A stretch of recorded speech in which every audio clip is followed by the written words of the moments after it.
The art of making clients feel valued.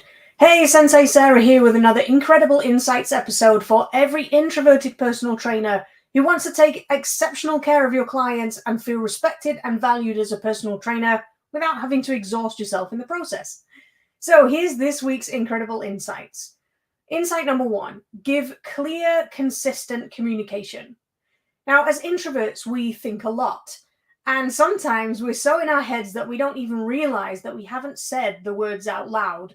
And while that might be a problem occasionally, a bigger communication issue that introverted trainers have is not fully understanding your own strengths and weaknesses. And this is a problem because if you don't know what you're good at, you can't give everything you've got to helping your clients achieve their goals. You'll probably waste a lot of energy doubting that you're good enough. And so rather than being able to dive deep into what your clients want and need, you'll simply spend too much time trying to gain validation from them that you're doing a good job. And you're not alone. I mean, I think I probably spent the first 10 years of being a personal trainer doing this. I'd let my clients tell me what they wanted, fit myself to that framework, and spend most of my time worrying that they were happy enough to continue paying me for the next block of sessions. Now, if I'd have known back then what I know now, life would have been really different. I wouldn't have been afraid of mentioning money. I wouldn't have had to suffer through so many dreadful clients, and I wouldn't have doubted myself so much either. Because if you want to make your clients feel valued, you have to put yourself on a really sure footing first. It's that whole air travel idea of putting your own oxygen mask on before helping anyone else. So, insight number 2, don't focus on problems. I see trainers do this all the time. In fact, it's how we're trained. And it's so normal to us that we don't even know we're doing it. And as introverts, we can go a bit overboard on the details of things. Technique and flexibility come to mind pretty quickly. And while those things are important, we don't want to overshadow the experience that our client is having with us. When we focus too hard on our client's problems, if we're not careful, we can create a negative mindset, frustration, and a lack of enjoyment. The trick is to find different ways to achieve the same goal rather than laboring the same points over and over again.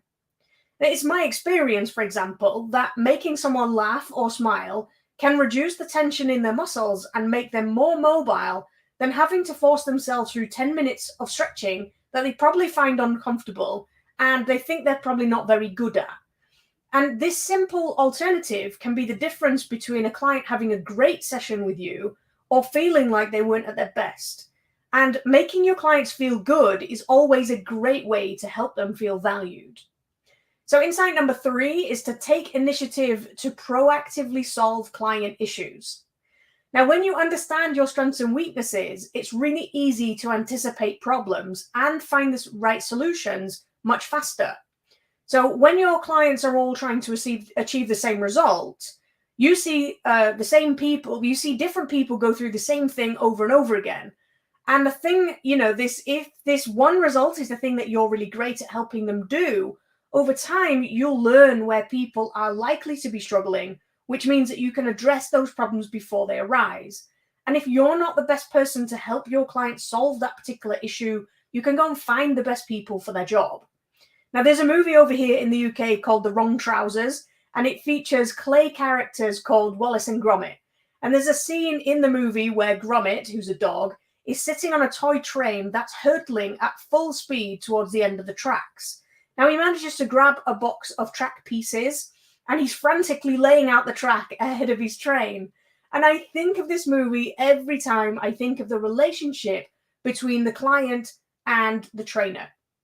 Your client is the one that's sitting on the train, speeding down the tracks, and it's your job to provide the right track pieces so they can keep going without issue.